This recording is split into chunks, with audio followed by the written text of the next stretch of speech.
여러분 만나뵙게 돼서 참으로 반갑습니다. 제가 지금은 은퇴를 해서 교회 목회, 담임 목회라고 하는 짐을 내려놓고 아주 자유스럽게 살고 있습니다.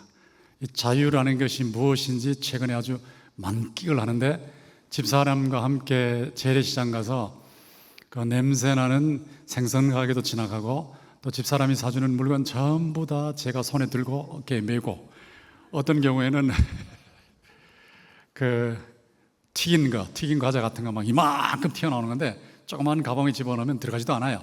그래서 집어넣으면 막 가방 바깥으로 튀어나와요. 근데 그것을 제가 맵니다. 메고 오는데도 전혀 부끄러움도 없고 위축도 없고 아주 기쁘게 돌아올 수 있는 이런 자유를 만끽하고 있습니다. 자유가 얼마나 좋은지 모르겠는데, 문대현 목사님에게 무거운 짐을 지어서 참 미안하긴 하지만 자유를 누리고 있고, 오늘 여기 보니까 장영일 목사님도 그렇고 조은 목사님도 그렇고 가을 세미나에 각 지역에서 영향을 미치는 많은 분들이 많이 오셔서 참 감사하고, 제가 강의를 들어야 되는데 이 강의를 하는 입장이 돼서 조금 좀 부담스럽긴 합니다. 아까 조성민 목사님이 내 옆에 앉아가지고 권 목사님으로 말하면 막 앞에서 칭찬을 한참 하더니 맨 끝에 가서 성적 짠 것만 제외하고 딱 그러시더라고요. 그러니까 제가 성적을 짜게 둔 것이 굉장히 평생 한이 되거든요. 지금은 제가 목회신학 전문대학원에서 강의할 때 거의 다 A를 줍니다. A를. 그때 그랬으면 내가 우리 목사님들한테 좀 덜 소소하게 했을 텐데 하는 생각을 하고 있지만, 세월은지 몰랐고. 그때 왜 그렇게 했냐면, 어쨌든 공부할 때는 독하게 하지 않으면 배우는 게 없다는 생각을 했어요. 제가 총신에서도 공부를 하고 웨스민스터 신학교에서도 공부를 했는데, 웨스민스터 신학교는 멘털리 토처링, 그러니까 정신적으로 고문하는 학교입니다. 학생들이 고문당한다. 뭐 아무리 공부한 사람도 거기 가면 납작해지니까. 그런 과정을 제가 한 5년 정도 거기서 거치고 나니까 겸손해지는 것과 동시에 개혁주의 신학이 끝없이 발전할 수 있다는 것. 앵무새 신학이 아니다. 그냥 선배들이 한 거 그대로 반복해가지고 늘어놓는 신학이 아니다. 그렇게 앵무새 신학으로 가버리면 발전이 없고 의욕이 없고, 그러니까 리폼드가 없는 거예요. 리폼드 신학교가 샘페를 리폼한다. 그러니까 끊임없이 개혁되어야 되는데, 개혁되면서 발전하는 모습을 조금만 보이면 쳐버리니까, 노회에서 치고 총에서 치고. 근데 웨스민스터에 가니까 개혁주의 신학 안에서의 이노베이션, 혁신을 엄청 강조해요. 그러니까 전통적인 논문을 써내면 이건 A가 나오질 않아. 아무리 잘 써도 B밖에 안 나와.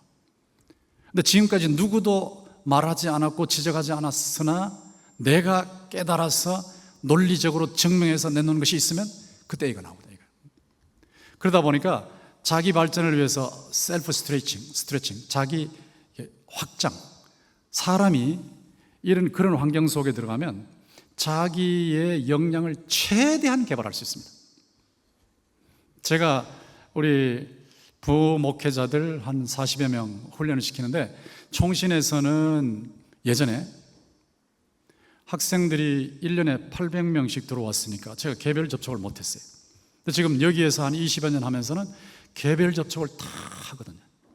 설교 멘토링, 자세 태도 멘토링, 심지어 표정 멘토링까지, 말버릇까지 다 고쳐주는 그런 걸 하다 보니까 부목사님들이 이 설교하러 여기 올라오는데 제가 늘 저기 앉아있거든요. 저기 앉아있으니까 설교할 때 이렇게 설교하는 적은 한 번도 없고, 이리 왔다.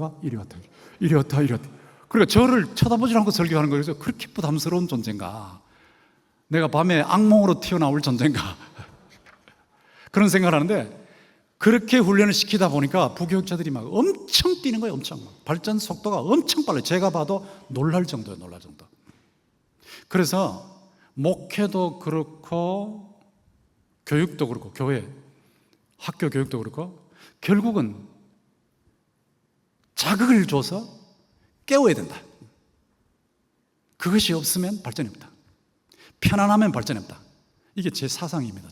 제 평생의 소신입니다. 그러다 보니까 총신에서 그렇게 아주 지독하게 했던 거죠.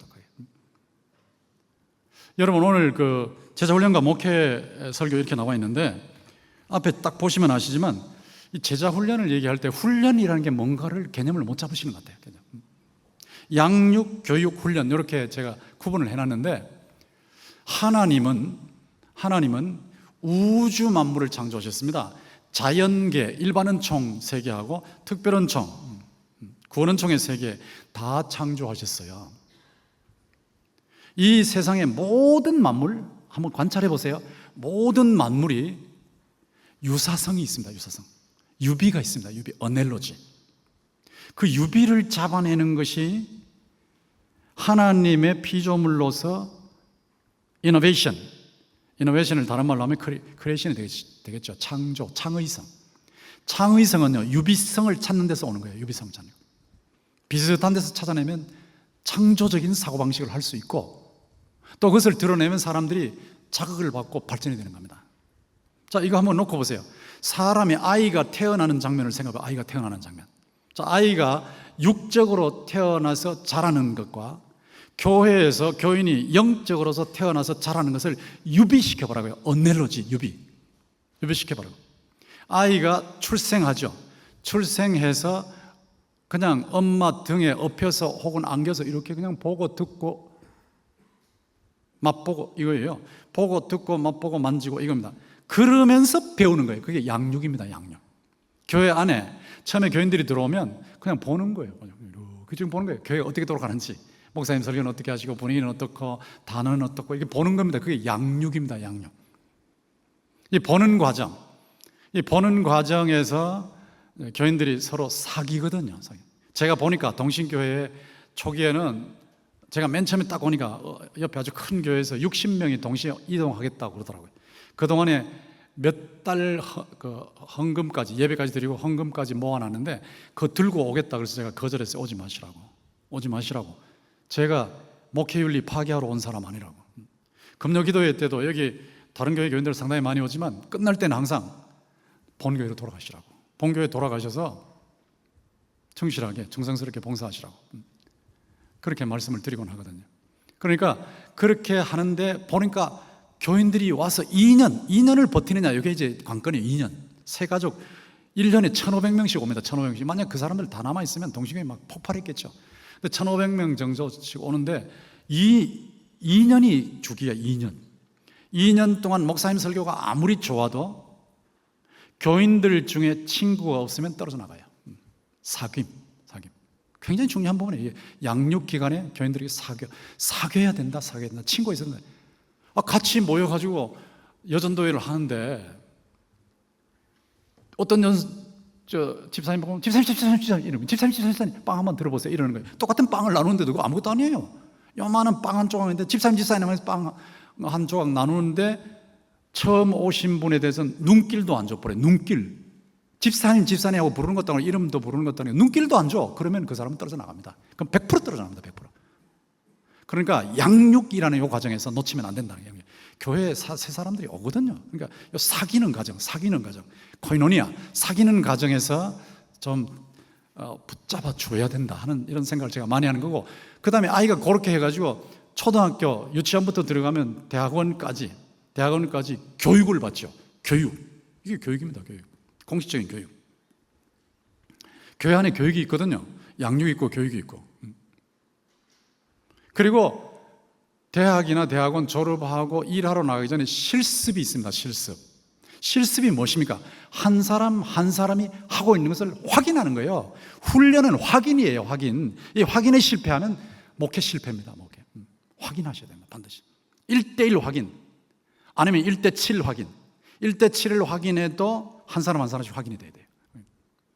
제가 40여 명의 교육자들의 특징을 다 알아요. 제가 누구를 추천한다 그럴 때 이분은 모셔보십시오. 틀림없습니다. 후회하지 않습니다. 잘 될 겁니다. 그런데 틀림이 없거든요. 그러니까 확인, 말씀된 것이 생활로 옮겨지고 있는지를 확인하는 것, 이게 훈련입니다. 훈련도 정보 전달로 하는 교회가 있어요. 100% 실패. 자, 이것이 과정인데 여기 도표가 나와 있지 않습니까? 야구장 도표를 왜 발표하느냐? 도표를 왜 그리냐는 거거든요. 교인들한테는 새겨져야 돼요. 뭐 복잡한 얘기 해가지고 그거 남아있지 않으면 아무 소용없어요. 90분 강의를 해도 한두 마디로 또 한두 도표로 딱 새겨져 버리면 그게 뭐래요? 야구장 도표 쉽잖아요. 야구장 홈에서 1루, 2루, 3루, 그 다음에 홈인 이거 아닙니까? 등록해요. 등록해서 1루에 가서 양육이다. 양육, 세가족, 제자양육원 이걸 통과한다.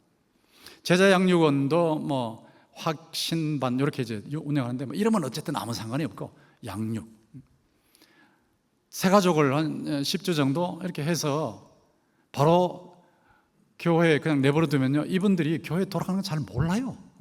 영어도 모르고 뭐 직분도 모르고. 서울대 나온 사람도 주여 역사하여 주시옵소서 그러니까 이 양반이 어떻게 주님께서 히스토리를 하시냐, 히스토리, 역사를 히스토리, 역사, 인간의 역사로 오해를 해가지고 그거 모르거든요. 교인들이 쓰는 용어 자체 모릅니다. 웨스트민스터에서 학생들이 공부하면서 목회하러 나갔을 때 목회가 잘 안 되는 이유 중에 하나가 웨스트민스터 자건이라요. 자건. 웨스트민스터 전문수로가 있다. 전문수. 여러분이 목회 현장에서 구속사적 그러면은 이 사람 구속하는 뭔가 이렇게 쇠고랑인가 구속사적, 언약적, 아무로 100% 언약적 해봐야 못 알아들어요. 못 알아들어요. 약속이야. 교인들 어디까지 가야 되냐면 새끼손가락 거리 걸고 꼭꼭 약속에 도장 찍어 그래야 알아들어요. 그래야. 그런데 그런 교인들을 놓고 막 그냥 뭐 역사니 뭐 구원이니 구원사니 막 이러면 몰라. 제자양육원이 필요하죠. 그 다음에 교육에 베스트 성경대학부터 해서 베스트 성경대학은 우리 교회의 경우는 부목사님들이 성경 학원식을 선택해서 그래서 동신교회에서 계속 공부를 하면 교인들이 몇 년만 하면 성경 전권을 뗄 수 있도록 한 권씩 계속 거의 전문적으로 해서 제공을 해주니까. 온라인 이전에는 그렇게 교육받는 사람들이 많지 않았는데 온라인으로 하니까 시간하고 장소하게 구애 없이 들어오니까 몇천 명 들어와버려요. 몇천 명. 그러니까 지난번에도 보니까 소선지서 12권 가지고 하는데 뭐 얼마나 많이 들어오는지. 교육이고요. 그 다음에 훈련이 생명사역, 제자훈련, 사역훈련, 전도폭발훈련, LMTC, 성조는 성경을 따라가는 조신학 훈련, 성경을 따라가는 조신학, 그 다음에 순장훈련, 목회자훈련 제가 시키고, 사모는 또 사모훈련 시키고, 그렇게 해서 호민, 재생산을 하게 만든다. 이건데, 자, 이런 개념이 훈련 개념이다. 훈련 개념을 훈련이라는 것만 가지고 말씀하시면 못 알아들어요. 비교하세요, 비교. 양육과 비교하시고, 교육과 비교하시고. 훈련이 아닌 것과 훈련을 대조도 시키시고 이렇게 해서 훈련을 딱 잡아내면 확 들어와 버려요. 그래서 그걸 CBD라 그러는데 C는 컨트라스트, 대조를 시키시라. 대조. 설교 중에 교육 중에 항상 대조. 그러니까 우리가 성경이라는 보물을 가지고 있는데 이 보물을 보물 아닌 돌 같은 것을 보물로 알고 있는 사람들에게 돌하고 대조시켜 줘야 되는데 바깥에 리더십이라는 책임은 엄청 나오는데 성경의 리더십하고 비교하면 그건 돌에 불과한 건 돌에. 이건 보석이거든. 그러니까 이걸 대조시킬 능력이 있는 거야.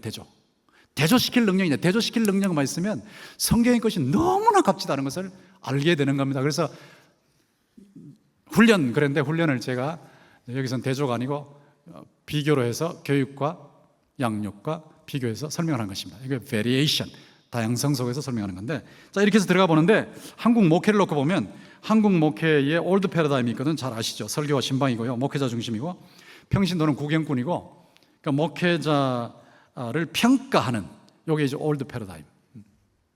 지금도 올드 패러다임으로 목회하는 교회 있습니다. 자, 교인들이 10,000명이 넘어가는데 45명이 목회하면요, 그러면 45명 다 죽어요. 다 병들어요. 암에 다 걸려요. 훈련된 목회자들, 훈련된 평신도 목회자들이 1,000여 명이 같이 동시에서 움직이잖아요. 1,000여 명이 같이 움직이니까 저보고 아이고 목사님 바쁘세요? 안 바쁘거든요. 저는 안 바쁘거든요. 22년 동안 안 바빴거든요.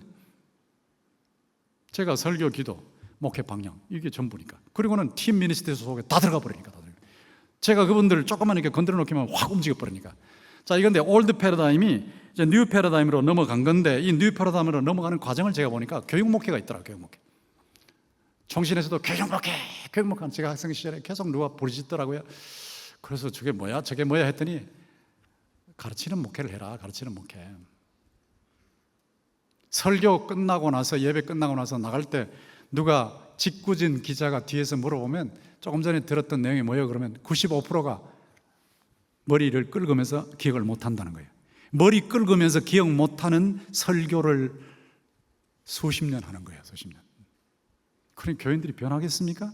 교육이라도 해라. 교육이라도. 가르쳐줘. 그런 거예요. 이것이 이제 교육 목회로 넘어가는 건데, 이제 교육 목회의 약점이 뭐냐를 제가 본 거예요. 이게 정보뿐이다. 정보. 이게 문제거든. 정보문. 머리만 커진다. 이걸 이제 taught passivity라고 그러는데, 교육받은 피동성 환자. 이게 아주 무서운 겁니다. 교육받은 피동성 환자, 목회자를 목회 못하게 만듭니다. 교회를 어지럽힙니다. 목사님 설교 점수만 매기고 앉아 있습니다. 교육을 받았는데 아주 대단해요. 머리는 막 비상해요. 그런 사람 만들면 안 되거든요. 근데 그 대안이 뭐냐? 뉴 패러다임이에요. 뉴 패러다임은 훈련입니다. 훈련. 옥하는 목사님이 평신도 혁명을 일으키셨죠. 훈련. 평신도를 깨워서 목회자 역할을 하게 하는 평신도 훈련. 물론 목회자와 평신도는 구분이 됩니다. 이 구분 안 시키면 엄청난 혼란이 옵니다.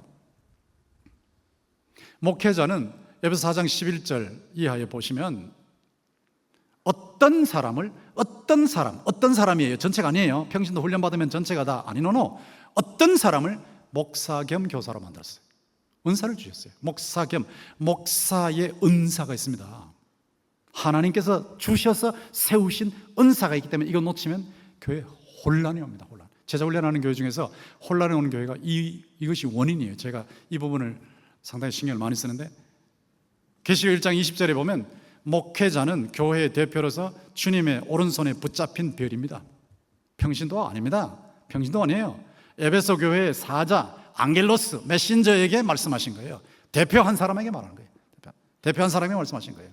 그만큼 책임이 중요한 존재입니다. 그렇기 때문에 목회자의 지도하에 평신도들, 훈련받은 평신도들이 움직여야지. 목회자에 대들게 만든다. 제자훈련 받고 홍콩에 가가지고, 제자훈련 받고 미국 가서, 제자훈련 받고 호주 가서 막 목사님들 보고 말이에요. 목회 그렇게 하는 거 아닙니다. 그렇게 하면 안 됩니다. 그게 목회입니까? 이래 놓으니까 제가 가는 곳마다 제자훈련 받은 사람들이 와서 목회를 못하게 하는데 막 죽을 지경이라는 거예요. 이게 문제거든요. 이 문제. 목사와 평신도의 구분이 분명합니다. 에베소 4장 11절, 계시록 1장 20절 분명한데, 이걸 살려놓으면서 훈련을 시키는데, 훈련을 할 때에 훈련의 동기 유발이 어디서 되냐 생각해보세요. 동기 유발, 모티베이션. 칼 세미나에 가가지고 잘 훈련받고 와가지고 교인들 200명들을 훈련시켰는데 200명이 다 도망가 버렸어요. 왜 도망갔을까요? 설교를 통해서 은혜를 못 받으면 훈련이 고역입니다. 훈련이 고역입니다. 설교를 통해서 성령의 기름 부음, 성령으로 기름을 부어 놓지 않으면, 기름을 바르지 않은 훈련이라는 기계는 마모시킵니다. 마모. 사람 죽입니다. 그러니까 다 도망가는 거죠. 그러니까 설교는 동기부여하는데 굉장히 중요한 거예요. 자, 이런 것을 할 때 사역의 균형이 필요하다. 제가 보니까 이 균형을 다 놓치고 있더라고요. 균형. 여기 보면 바깥에서 안으로 들어가는 건데, 도표를 보세요. 선교전도. 안 믿는 사람 예수 믿게 하는 게 선교전도죠. 선교전도 받아 들어오면 딱 예배 드리잖아요. 예배, 살아있는 예배. 이 동신교회 지금 청년부가 엄청난 그 폭발적 성장을 했고, 지금도 그렇게 코로나 시대에도 유지하고 있는데 많이 변화되고 있고. 근데 특세를 할 때도 550명의 청년들이 와서 특세를 한다. 이건 참 놀라운 일이거든요. 1000명 출석에 550명이 특세를 한다. 코로나 이전에는 1200명 출석했고. 근데 이런 그 예배, 이 청년부가 발전하는 게 어디냐 하면 예배 시간에 들어보라고. 청년부 예배 시간에 들어오면 불덩어리입니다. 불덩어리. 하여튼 예배는 뜨거워야 되거든요. 이 뜨겁다는 게 뭐냐? 감성적이라는 게 아닙니다. 제가 교회 역사를 읽어보니까 뜨거움에 대해서 비판하는 학문적으로 발전한 목사님들과 신학자들이 있는 교회는 부흥이 중지되더라고요. 중지. 뜨거움이 뭐냐 하면 마음을 다하는 겁니다. 다하는 거. 마음을 다하고 뜻을 다하고 성품을 다하고 힘을 다하여, 그러니까 올인 하는 거예요. 하나님을 경배하는데 올인을 하는 거예요. 올인. 참 하나님을 상대한다는 게 중요한 거죠. 성경대로. 그렇게 해서 예배가 살아있어요. 뜨거운 거예요. 제가 미국에서도 잘 되는 교회 가보면 전부 예배가 아주 불도관입니다. 그래서 도가니라는 표현을 쓰더라고요. 도가니. 예배의 도가니, 은혜의 도가니, 은혜의 도가니 속에 들어가야 된다. 거기서 녹아야 된다. 자, 이 예배죠. 교제. 예배는 하는데, 공동체 예배는 되는데 서로 교제가 안 되면 아까 사귐이 없으면 사라진다 그랬죠. 그래서 미국에서 이것을 해보려고 애를 많이 쓰는데 이게 안 되니까 어떤 교회는 아예 주일날 대그룹으로 예배 드리면 예배 드릴 때 중그룹을 만드는 거예요. 중그룹을 쭉 만들어서 중그룹별로 앉혀요. 중그룹별로 앉혀서 예배 딱 끝나면 그 중그룹장이 나와서 얘기하고 또 같이 대화하고 뭐 빵도 좀 나누고 커피도 나누면서 그렇게라도 사귀는, 주일날만이라도 사귀는 일을 하는데 이 교제인데, 이 교제 정말 현실적으로 힘드는 부분이 아닙니까? 근데 이거를 살려내야 되는 거고, 그 다음에 이제 교육과 훈련인데, 대구의 교회가 잘 안 되는 어떤 부분을 보니까 끼리끼리 놀아서 안 돼요. 끼리끼리 놀아서. 창설 그룹이 딱 장악하고 있으면 그 교회는 절대 성장하지 않아요. 어느 그룹이 장악하고 있으면 끝납니다. 그러니까 이 교제는 퍼뜨려야 되거든요. 제가 저보고 예전에 말이지, 아이 우리 동신교회 중지 뽑을 때 막 몇 년 이상 출석한 사람, 그래서 특별히 제발 좀 오래 나온 사람 뽑읍시다. 그래서 그러려면 권성수부터 내보내세요. 네, 그래서 권 목사가 그때 서울에서 대구 오기 얼마 안 됐을 텐데, 나도 얼마 안 됐는데 나부터 내보내고 하십시오. 그래서 오래 골수분자로 오래 믿은 사람 중직으로 세우자는 걸 깨버리죠. 그거 안 되거든요. 그렇게 되면 교회에 발전할 수가 없어. 교제의 폭이 넓어야 되고 확 터뜨려버려. 그러면서 이제 교육과 훈련을 시켜야 된다. 보통 사람은 10% 자기의 재능 10% 쓰고 가고, 수재가 20% 쓰고 가고, 천재가 30% 쓰고 간다. 천재도 70% 낭비한다. 그러니까 일반 교인들은 90% 낭비하는 거예요. 90%. 교육과 훈련은 깨우는 겁니다. 포인트가 거기에 있습니다. 깨우는 겁니다. 여러분 아이들 깨워놓으면 대단해집니다. 제가 신학 공부는 웨스민스터에서 깼습니다. 어웨이큰 됐죠. 깨고 나니까 어떤 이슈든지 탁 던지면 30분 내로, 차 타고 가면서도 30분 내로 서론, 결론, 본론 나오는 거예요. 이게 다 잡혀버려요. 깨고 나니까. 교회 목회를 딱 보면, 동신교회 딱 왔을 때 제가 이게 한 2주만 관찰하면 교회의 장점이 뭐고 약점이 뭔지 확 들어와버려요. 눈에 확 들어와요. 왜 기존 교회가 안 되는지도 눈에 확 들어오는 겁니다. 이런 것들이 전부 교육과 훈련을 통해서 깨면 되는 거예요. 깨면 보여요. 여러분 깨면 여러분 교회의 상황이 보여요. 여러분 지역의 상황이 보여요. 우리 교단의 상황이 보여요. 한국 교계의 상황이 보여요. 미국 개혁교회의 상황이 보입니다. 그런데 그 상황 전체를 볼 때 이러다가는 망하겠구나.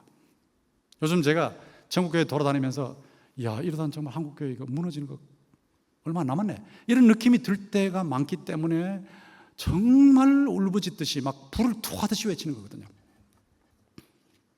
교육과 훈련은 깨우는 겁니다. 개별적으로 한 사람 한 사람 확인하면서.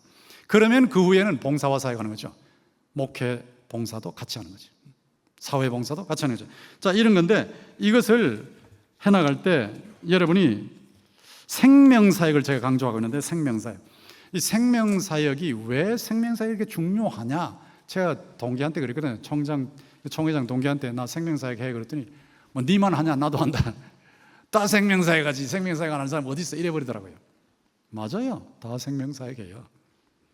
근데 생명이라는 개념이 얼마나 중요한 개념인지 여러분 생각하셔야 됩니다.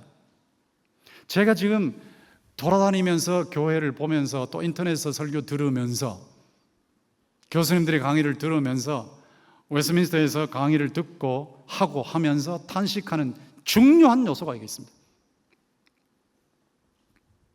분명히 세계에서 두 번째 가라면 서러울 정도의 구원 역사적, 구속사적, 언약적, 그리스도 중심의 설교를 하는데, 석사와 박사 졸업생과 그것을 축하하기 위해서 온 사람들의 3분의 2가 좋은 거예요. 제가 그 설교자 이름 말 안 합니다. 제가 그때 앉아서 봤잖아요. 앉아서 보는데 구속사적, 언약적, 그리스도 중심의 설교를 하는데 3분의 2가 가장 잘 들어야 할 3분의 2의 청중이 졸고 앉아 있는 거예요. 이래서 교단이 망하는 거다 이거. 이래서 미국의 한 교단 전체의 교인이 한국의 한 교회, 합동측 한 교회 만도 못한 거예요. 수치를 가지고 따지는 거 아니에요. 생명이 없어요, 생명이. 도대체 저렇게 좋은 신학을 가르치고 저렇게 좋은 그리스도 중심의 설교하는데 왜 생명이 없냐? 이 생명이 없냐? 분명히 설교를 하면요, 여러분이 스스로 분석하고 또 교인들이나 사모님이 분석해 줘야 됩니다. 설교 시작할 때부터 그 메시지가 가슴에서 가슴으로 오는 메시지가 있습니다. 그 살아있는 메시지입니다. 살아있는 메시지. 머리로 연구해서 입에서 귀로 가는 메시지 있습니다. 그건 죽은 메시지입니다. 아무리 내용이 좋아도 죽은 정통입니다. 사통입니다. 사통. 죄송해요. 정통교회, 개혁주의 교회, 개혁주의 신학교회 설교가 상당히 많이 죽었어요. 생명력이 없어요. 왜 저 사람의 설교는 사람들이 들으면 변화가 되느냐? 근데 저 사람, 내 설교는 왜 사람들은 변화가 안 되느냐? 이거를 질문해야 되거든요. 질문을 안 해. 질문했으면 왜라는 답을 얻어내야 될 거 아니에요. 왜라는 답. 왜 저 사람의 설교는 들으면 사람이 좋아하고 은혜 받고 변화되는데 내 설교는 들으면 안 변하는가를 질문하고 답을 얻었으면 그대로 행동해야 될 거 아닙니까?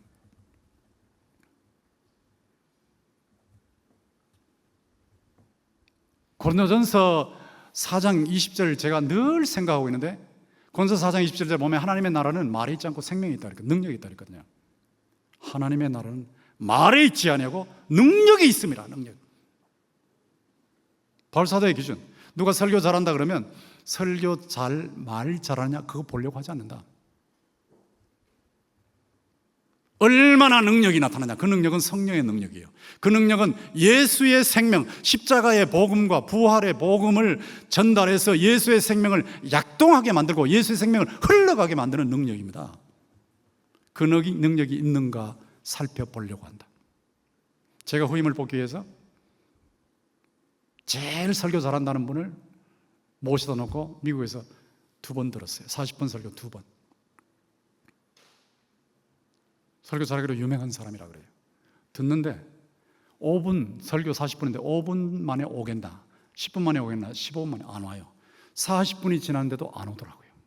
마음에 안 와요. 제 마음의 기준이 아니고 이 마음에 이 예수 생명이 전달이 안 되는 거예요. 생명의 말씀, 생활의 말씀의 능력이 전달이 안 되는 거예요. 성령의 감동이 전달 안 되는 거예요.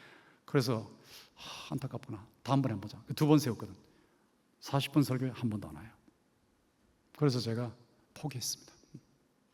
지적으로 아무리 반짝하고 뭐 최고의 설교자, no. 아니야. 저분 목회하면 우리 교인 절반으로 주는 거는 1년 내다. 1년 내에 피 빠져나가듯이 다 줄어버린다. 생명이 없기 때문에. 생명은 예수 생명입니다. 이 생명. 성령을 통한 예수 생명입니다. 예수 생명. 이 예수 생명이 약동하고 흘러가야 되거든요. 여러분 교회가 바로 되는 건 간단해요. 여러분이 살아나면 교회가 바로 돼버려요. 여러분 속에 예수 생명이 약동하면 이건 반드시 흘러갑니다. 설교를 통해서 흘러가고, 교육을 통해서 흘러가고, 훈련을 통해서 흘러가고, 만남을 통해서 흘러가고, 상담을 통해서 흘러가고, 반드시 흘러갑니다. 세월이 지나면 교인들이 변합니다. 변화라고 할 때는요, 생명의 변화가 있어요. 생명의 변화. 생명의 변화는 사망에서 생명으로, 사망에서 생명으로 변하니까 회심의 변화입니다. 회심의 변화. 생활의 변화는 성화, 예수 닮아가는 성화의 변화. 생명이 있냐 없냐 하는 것은 변화가 있냐 없냐의 포인트가 있습니다.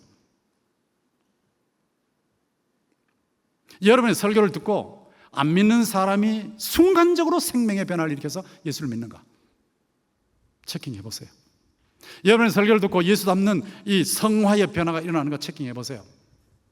제가 22년 하고 나니까 동신교회 진지한 교인들은 다 변했다. 교육자들이 다 변했다. 뭐 제가 강요하는 거 아니고 자기들이 말하니까. 장로님들이 다 변했다. 그것도 뭐 제가 말해달라고 한 것도 아니고 자신들이 그 리트리트 갔다 마이크 잡고 오면서 그러니까.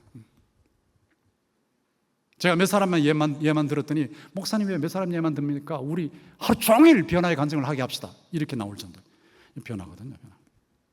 생명 제자 훈련 생명. 이 생명사역이다. 생명사역. 생명.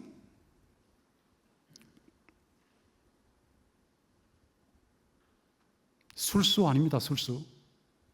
테크닉 아닙니다. 커뮤니케이션만이 아닙니다. 예, 그거 다 포함되지만 그것만이 아닙니다. 생명입니다. 생명. 생명의 역사가 일어나느냐? 그럼 한국 교회 삽니다. 이게 일어나지 않느냐? 세월이 지나면 다 무너집니다. 다 무너집니다. 결국은 생명입니다. 생명. 그 생명 사역을 제가 쭉 한번 살펴보니까 정리를 해야 되겠다 싶더라. 정리. 그래서 도표를 보시면 아시지만 누가 하느냐? 누가 무엇을 언제 어디로 왜 어떻게 이렇게 이제 하는데 누가? 예수께서 하셨죠. 성령이 무한히 충만한 상태에서 목회자와 평신도가 같이 하죠. 평신도가 천국 시민이고 왕 같은 제사장이니까 같이 하는 거예요. 무엇을 하는가? 사람을 살리고 교우 고치는 천국 생명사역이다. 천국입니다. 전부. 언제 성공했느냐? 천국 왕 예수의 생명을 체험하고 이것이 흘러가고 있는가? 체험하고 흘러가고 있는가? 어디로 가느냐? 도달해야 할 구체적인 목표. 최고의 봉우리 말고 산봉우리 최고의 봉우리 밑에 있는 작은 봉우리들 많죠. 저는 21년 목회했는데 7년 이렇게 세 봉우리를 따라오면서 했습니다. 여러분도 봉우리가 있습니까? 왜 하느냐? 천국 확장을 통해서 하나님의 영광이고 하나님의 영광 드러내면 우리가 행복하죠. 어떻게 하느냐? 천국 왕 예수의 제자 훈련인데 제가 옥 목사님을 뵈면서 옥 목사님이 한국교회 혁명을 일으키셨구나, 참 감사하구나. 만약에 옥 목사님의 제자 훈련을 제가 모델로 안 삼았다면 지금 동신교회는 고민하는 저의 사역 22년 사역이 됐을 거다 생각해요. 옥 목사님에게 늘 감사하고 저는 그 발치도 못 따라갑니다. 그런데 신학자의 입장에서 봤을 때 안타까운 것이 있었어요. 그게 뭔가 하니까 생각의 틀을 바꾸는 겁니다. 잠시 후에 제가 말씀드리겠지만 교인들이 생각의 틀이 바뀌지 않으면 안 바뀝니다. 자, 좌파 우파 생각이 되게 다르죠? 그거 바꾸기 쉽지 않아요. 목숨 걸고 싸우는 거예요. 여러분 자녀들하고 대화해 보세요. 생각의 틀이 너무 달라요. 아빠 그거는 말이야 쾌쾌 묵은 거야, 거리타분한 거야, 지금은 안 그래. 생각이 전부 달라요. 교인들 전부 다릅니다. 어제도 제가 어떤 분하고 식사하는데 그분은 화백이에요. 유명한 화백. 연세가 70대 중반이시니까 설교 들으면서 다 이렇게 달통한 사람 입장에서 듣고 계시는 거예요. 나름대로 생각의 틀이 딱 되어 있으니까 그 기준으로 보는 거거든요. 근데 이게 바뀌면 바뀌는 거예요. 근데 이게 안 바뀌면 안 바뀌는 거예요, 사람이. 그래서 생각의 틀을 바꾸는 훈련을 시키는 거고, 베스트 바이블 엑스포지션 스피릿 트랜스포메이션. 옥하는 목사님하고 조영기 목사님 서로 강당 교류한 이유가 무엇입니까? 한쪽은 성경을 강조하고 한쪽은 성령을 강조하고 아쉬웠다. 둘 다 성경과 성령. 성경을 강해해서 성령으로 변화시킨다. 성경을 강해서 성령으로 변화시킨다. 이것이거든요. 그러니까 여러분이 설교하는 시간에 성령의 불이 임해야 되는 겁니다.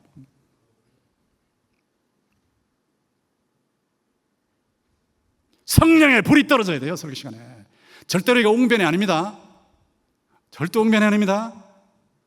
성경을 영감으로 기록하게 하신 성령께서 성경 말씀이 전달되는 순간에 강력한 능력으로 일하시는 거예요. 일하시는 거예요. 그게 성령의 불이에요. 성령의 불만 여러분의 설교에 임하면 교인들은 반드시 변합니다. 반드시. 성경 강해가 깊어야 되죠. 성경도 깊이 파고 들어가고 현실도 깊이 파고 들어가고 깊어야 돼요. 아주 큐티 수준이면 교인들이 들으면서 아이고 저거 들을 거 없다 이래가지고 들을 거리가 없으면 안 들어요. 요즘은요. 깊어야 돼요. 근데 깊은데 들어보면 뜨거움이 있는 거예요. 뜨거움. 정서적인 뜨거움이 아니고 성령의 뜨거움이 있는 거예요. 성령의 뜨거움, 성령의 불이 있는 거예요. 불. 그러면 교인들은 변화되게 되어 있고 그 교회는 성장하게 되어 있어요. 체킹해 보시라고요. 불이 있냐고.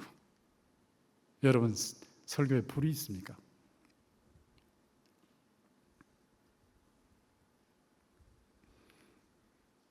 불이 있다는 건요, 본인이 벌써 그 말씀에 부딪혀서 변화를 체험하고 있다는 뜻입니다. 설교자 본인이 설교 준비하는 동안에 변하고 있는 거예요. 제가 22년 동안 변화하는 감격을 누렸어요.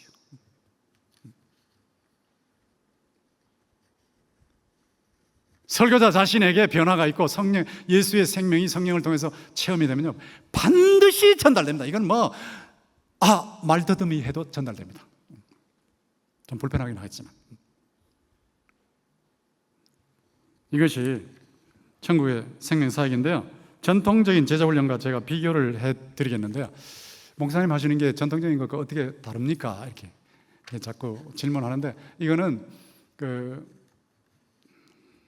전통적인 제자훈련은 학원 선교단체 제자훈련, 또 오카노 목사님께서 해오셨던 제자훈련, 이런 건데, 그거하고 권 목사 다른 게 뭐예요? 나는 옥 목사님의 베이스 위에 세웠다. 근데 옥 목사님 건데 내가 약간 플러스 알파 했을 뿐이다, 신학자로서. 그렇게 얘기를 하는데, 그 차이가 뭐냐? 여러분 한번 잘 생각해 보세요.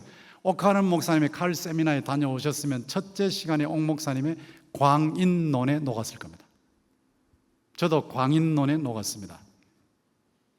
광인론 강의하실 때 제가 신학자로서 부끄러움을 느꼈습니다.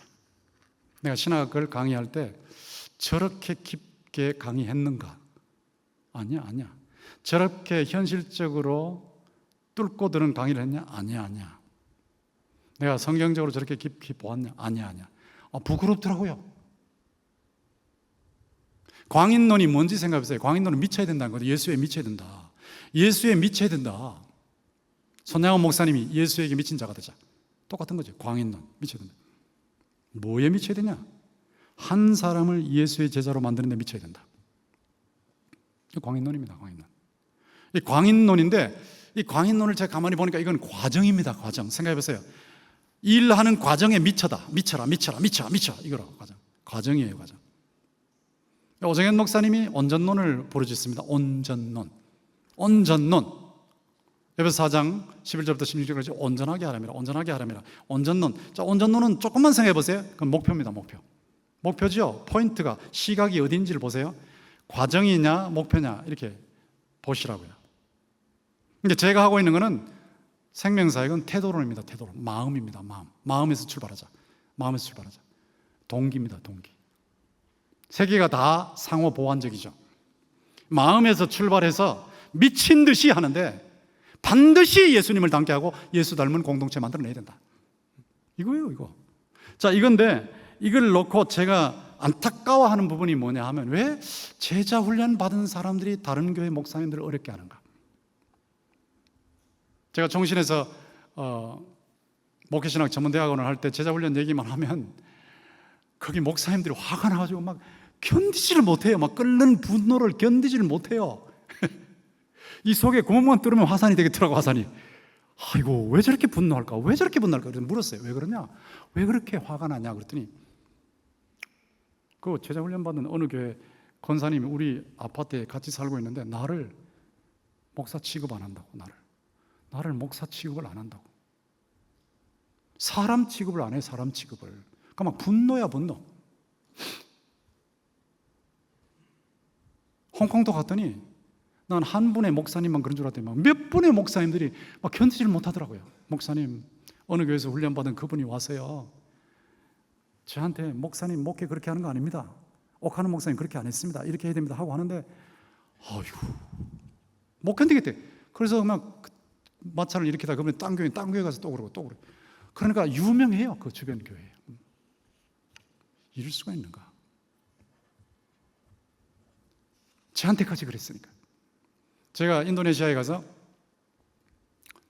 선교사 집회를 인도했는데, 집회 끝나고 난 후에 어느 집사님이 식사 대접하겠다 그래서 식사 대접 받으러 갔어요. 근데 잘 대접해 주시는데, 대접하고 끝났으면 되는데, 식사 끝나고 났는데, 대접 끝나고 났는데 그 집사님이 그러더라고요. 목사님, 이번에 와서 선교사님들 설교도 해주시고 강의도 해주시고 참 고맙습니다. 우리 교회 설교도 해주시고 참 고맙습니다. 그런데 이제 이때부터가 이제 시작이에요. 그런데 지난번에 오셨던 종신의 어느 교수님 참 잘하셨고, 이번에 또 권성수 목사님 잘하셨는데, 그 교수님과 목사님 설교를 들어보니까 중국 음식으로 말하면 짬뽕 한 그릇, 짜장 한 그릇 맛이에요.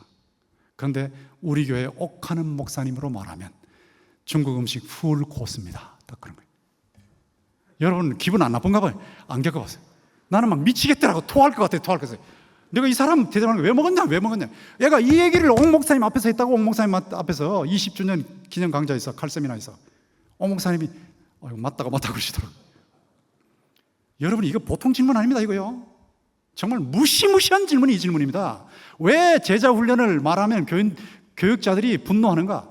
왜 제자 훈련 시키면 목회 못한다고 하는가? 내가 얘기하면 제자 훈련 시키지 말라는 거야. 하면 평신들 똑똑해지면 목사 죽는다는 거예요. 왜 그런가? 왜 그런가? 왜 그런가? 이 질문 제가 끊임없이 던진 질문이에요. 저도 겪었고 목사님들 겪었어요.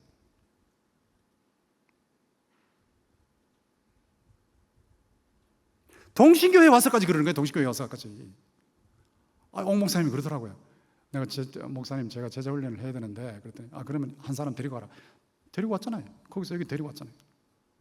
와가지고 제자 훈련 시키면서 건 목사님은 신학적으로 말하면 세계적인 신학자인데 목회로 말하면 초보자입니다. 이렇게 말을 해가지고 교인들이 제 말을 못 듣도록 만들어버려요. 나중에는 그 그룹이 떨어져 나가고 개척교회인데 100명 돌다가 없어져 버려요. 한 분은 와가지고 여전사님인데요. 주일날 제가 설교하는데 제 설교 안 들어요. 내려가서 사무실에서 옥하는 목사님 설교 들어놓고 있어요.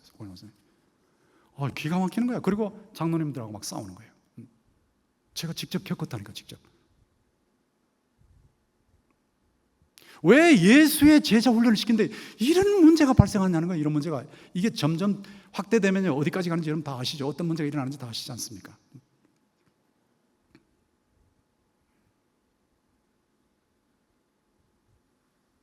제가 공개적으로 말을 했어요. 목회자들을 데려다 놓고 사랑방 제자 훈련하는데 권사님이나 집사님이 목사님이 시켜놓고 목사님 그렇게 하는 거 아닙니다. 그렇게 하면 이런 식으로 평가시키면 안 됩니다. 그랬어요. 그런 거 하지 마세요. 그런 거 하지 마세요. 그런 거 하면 목사 우습게 여긴다. 절대 그건 하지 마시라고. 목사님이 제자 훈련을 실습에서 사랑방 실습에서 목사님이 들으시고 목사님이 평가하시도록 그렇게 하세요. 웬만한 평신도 훈련받은 사람이 보통 교회 목사보다 낫다 이런 말이 떠도니까 이게 교인들이 기고만장하는 거예요. 기고만장. 그러니까 막 교회를 뒤집어 엎어버리는 거지. 이거 해결 안 하면 안 된다. 이거 반드시 해결해야 된다. 반드시. 이게 저의 가장 큰 고민이었어요. 이걸 어떻게 하느냐 이 부분인데 이 부분이 바로 마음입니다. 마음을 바꾸자면 안 됩니다. 온유하고 겸손하신 예수의 마음. 온유 겸손해야 되거든요. 동신교회 생명사회 컨퍼런스 할 때 외부인들이 한 300명씩 오지 않습니까? 몇천 명 올 수 있는데 그렇게 되면 해프닝으로 끝나요. 아무 의미가 없어요. 300명 선착순 바로 탁 하면 여기 딱 하면 끝나버리죠. 끝나버리는데 그분들을 우리 평신도들이 대접할 때 제가 그러거든요. 우리 아버지 권성수 목사의 아버지 목사님이 평생 목회하셨는데 30명 데리고 목회하셨다고. 마지막에 제일 큰 교회가 70명 교회였다고.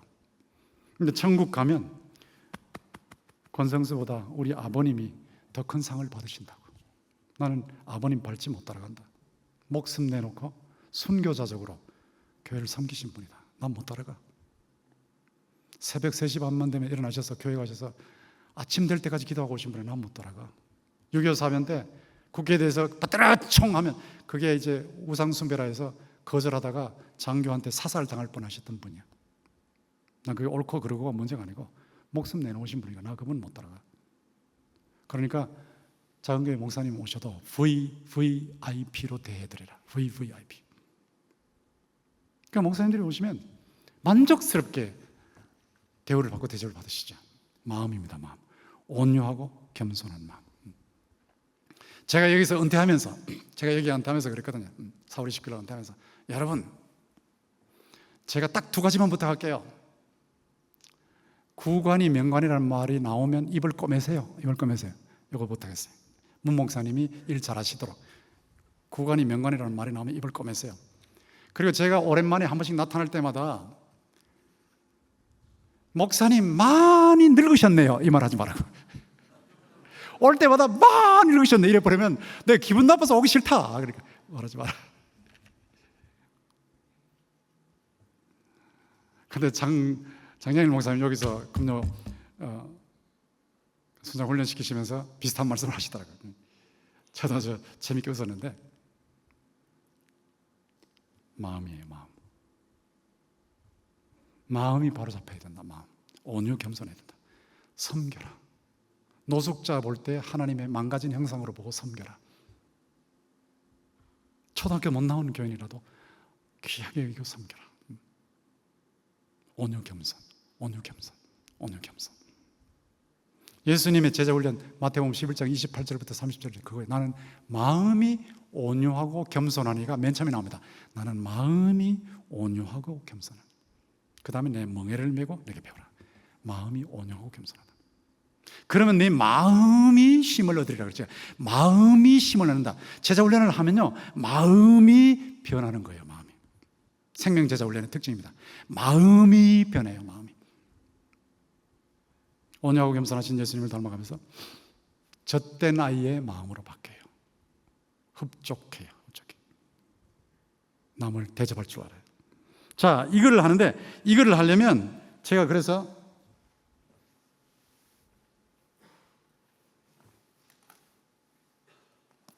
이번에 낸 책이 이겁니다. 제자의 품격이라는 게 제자의 품격. 제자의 품격은 인격이 바로 잡혀야 제자다운 제자가 된다는 겁니다. 마음이 온유하고 겸손한 예수님을 닮았다. 이거 이제 시리즈 설교한 것을 이만큼 내는데 이번에 여러분들에게 다 나눠드릴 텐데요. 이 마음이 온유하고 겸손해야 된다. 전통적 제자 훈련에서 제가 약점을 본 겁니다. 그 학원 선교단체 제자 훈련했던 분들도 우리 교회에 꽤 많이 들어와 계시는데, 목사님 제가 오래 해도 안 변하더라고요. 안 변하더라고요. 왜 안 변해요? 그게 질문이에요. 그 생명사역 현장을 보라고, 왜 변하는지 볼 거다 이렇게 했는데 봤다 그러더라고요. 봤다. 그 차이입니다. 근데 이 동기 부분이 중요한데, 이 제자의 품격이 그것이고요. 그 다음에 태도론이 그겁니다. 태도론. 태도론은 태도가 고도를 결정한다는 건데, 제가 생명사역 컨퍼런스 강의할 때 첫 시간에 태도론을 하는데, 태도론을 할 때 어떤 목사님이, 부목사님, 목사님 그 책으로 쓰세요. 그래서 태도론 뭐 책으로 쓸 거 뭐 있어? 그랬더니 그래도 그 책으로 쓰면 훨씬 더 영향이 있을 텐데, 그래서 제가 안식 월로 나가서 책을 썼어요. 태도론. IQ보다 AQ, IQ 지능지수보다 AQ 태도지수, Attitude Quotient, 태도지수. 태도는 마음의 표현입니다. 마음의 표현. 여러분 지금 태도가 제 눈에 들어오거든요. 제 눈에 들어오는데, 헤이 뭐 별거 있어, 은퇴한 목사님 하는 거 뭐 별거 있어, 한번 들어볼까, 이런 태도로 듣는 사람도 보이고요. 그 다음에 도대체 어떻게 목회했길래 은퇴할 때 그렇게 아름다운 은퇴를 했을까, 이런 생각을 들으시면 또 그렇게 표정으로 나오는 거죠. 표정. 별거 있어 하면은 꾸벅꾸벅 하는 거고, 꾸벅꾸벅 하신 분들이 다 바로 고쳐버리죠. 그 다음에 제대로 듣고자 하는 사람은 듣는 거예요. 동시에 부목사님들 늘 듣던 건데, 그러면 꾸벅꾸벅 하는 거고. 근데 꾸벅꾸벅 하고 싶지만 쟤한테 찍힌 겁이 나서, 그것도 태도죠. 꾸벅꾸벅을 못하지. 그런데 똑같은 얘기인데 달라요. 왜? 깨달은 것이 다르거든요. 끊임없이 발전하고 있으니까, 끊임없이 깨닫고 있으니까, 끊임없이 깨닫게 하시니까. 이 태도입니다. 태도. 태도가 고도를 결정해요. 이게 비행기가 올라갈 때 nose up, 코를 들어보면 계속 올라가요. 근데 nose down 하면 밑으로 꽂는 거예요. 대부분의 목회자가 nose down 하고 있어요. nose down. 좌절, 교만, 경쟁, 시기. 작은 교회 목사님들은 큰 교회 목사님들은 막 욕을 해버리고, 큰 교회 목사님들 작은 교회 목사님들은 막 무시해버리고, 이 태도 nose down, nose down, nose down. 여기 생명사의 컨퍼런스에 오신 분들 우리가 소감문을 내라 그러는데, 소감문을 내는데 전부 다 은혜를 받았다고, 참 고맙다고, 진작 이런 강의를 들었으면 내 목회가 바뀌었을 거라 이러는데, 딱 한 분이 뭐라고 적었냐면, 뭐 별거 있나 해서 한 수 배우러 왔더니, 혹시 별거 있나 해서 한 수 배우러 왔더니 역시 아무것도 없음, 이런 식으로 하세요. 혹시와 역시를 가지고 나를 죽여버리더라고요. 역시. 딴 사람들은 다 은혜 받았는데 그 사람 혼자. 그래서 내가 그분이 누군가 싶어서 궁금해가지고 봤더니 역시 거만하더라고요. 평소에도 막 꺼하는 거예요. 막 이럴 거예요. 태도입니다. 태도. 여러분 강단에 딱 서시면 교인들이 여러분 태도 다 압니다. 태도가 마음의 표현이기 때문에 태도를 통해서 여러분의 마음을 읽어냅니다. 읽어냅니다. 그래서 저 목사님한테 배울 거 없어. 배워봤자 내가 유익 볼 거 하나도 없어. 욕심이 너무 많아. 경쟁심이 너무 많아. 자기 자식들밖에 모르네. 자기 가족밖에 모르네. 자, 이래 되면 안 듣죠. 그래서 태도보다 지능지수보다 태도지수. 자, 요게 전부 마음입니다. 마음. 근데 이 마음인데 이 마음을 바로잡는 것이 바로 예수님과 접속하면 되거든요. 예수님과 밀착 접속하면 돼요. 늘 주님과 같이 살면 돼. 너희가 내 아내가 하고 내 말이 너희 아내가 하면 무엇이든지 원하는 대로 구하라. 그리하면 이루리라. 자, 이것이 되면 바뀌는 거예요. 그래서 예수님과 밀착 접속을 강조합니다. 제가 요즘 백석대학교에서 장종현 총장님하고 교제하면서 천안 캠퍼스의 교직원이 750명, 방백 캠퍼스의 교직원이 250명, 1000명을 상대해서 격주로 말씀을 전하고 있습니다. 그리고 신대원 학생들에게 말씀을 전하고 있고, 그리고 강의도 좀 하고. 그런데 지난번에 온라인으로 생명사역 컨퍼런스를 했는데 신대원 전체가 했어요. 제가 총신에 요청했는데 총신에서는 선택 강좌도 나한테 안 주니까 내가 갈 수가 없고. 근데 했는데 제가 그냥 연구실에서 연구하고 내려오는데 학생 3명이 막 따라 붙더니 이번 은혜를 많이 받았습니다 하면서 한 분은 막 엉엉 울었다는 거예요. 강의 들으면서 계속 울었습니다. 정말로 너무 감격스럽습니다. 생명사역 컨퍼런스, 이런 변화가 나타나는데 장종현 총장님의 관심이 딱 그거예요. 교수님들의 강의를 들어보면 화란과 미국과 독일에서 대단한 학위를 받아서 왔는데 생명력이 느껴지지 않으니까 도대체 저 강의 듣고 목회를 하면, 저런 식으로 목회를 하면 교회 다 죽이겠구나. 이게 너무 안타까운 마음이었어요. 장종현 총장님. 그것이 막 탄식이 되고 한숨이 돼가지고, 그래서 개혁주의 생명신학이라는 것을 제창을 했어요. 생명신학. 근데 그렇게 제창을 하고 제 설교를 계속 1990년부터 제 설교를 들으셨다니까. 듣다 보니까 제가 얘기하는 게 똑같거든요. 예수의 생명을 약동하게 하고 전달해라. 예수의 생명의 약동과 전달, 예수 생명. 그러니까 장종현 총장님의 개혁주의 생명신학이, 신학은 학문이 아니다. 신학은 예수 생명의 복음이다. 이건데 학문이라도 체계적으로 예수 생명의 복음을 전하는 것이다. 그런데 거기에 기도가 들어가야 되고 성령이 있어야 되고, 그래서 불이 붙어야 된다, 이거거든요.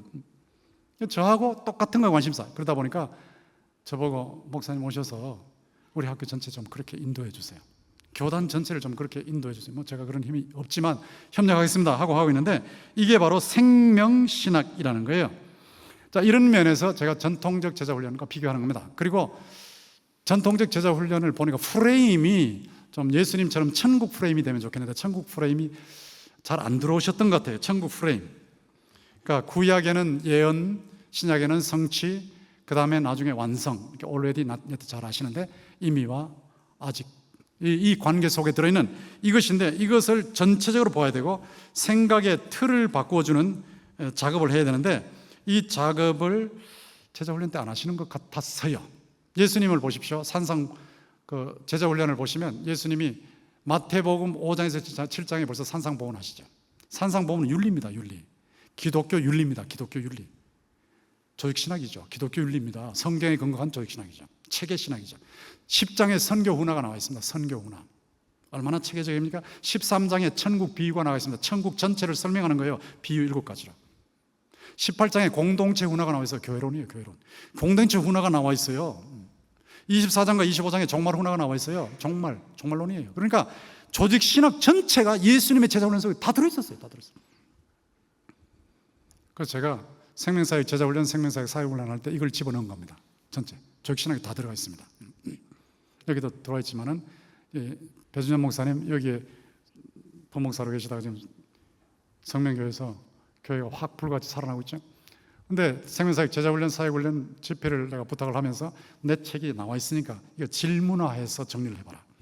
그래서 내 책의 내용을 20번, 30번 읽고 그걸 질문화해서 정리를 했는데 정말 마음에 드는 생명사역 제자훈련, 생명사역훈련을 만들어내서 얼마나 감사한지 모르는데, 자, 그 속에 전통적인 제자훈련하고 달라요. 전통적인 제자훈련은 그저 구원, 교제, 뭐 전도, 뭐 이런 정도잖아요. 근데 이거를 체계신학, 신학과 목회 전목입니다. 체계신학이 다 들어가 있으니까, 단계별로 다 들어가 있으니까. 그리고 전통적인 제자훈련하고 비교해 볼 때 차이가 뭐냐 할 때, 성령 쪽. 기도가 살아있는지를 체킹해 보세요. 기도. 제자훈련하는 교회의 기도가 살아있는가. 제가 죄송합니다. 지난번에 2주 전쯤 수영로 교회에서 설교를 했는데 정말 불이 일어나더라고요. 불덩어리다. 불이 일어나다. 이걸 체험했는데 교회, 기도하는 교회거든요. 한국에서 대표적인 기도하는 교회.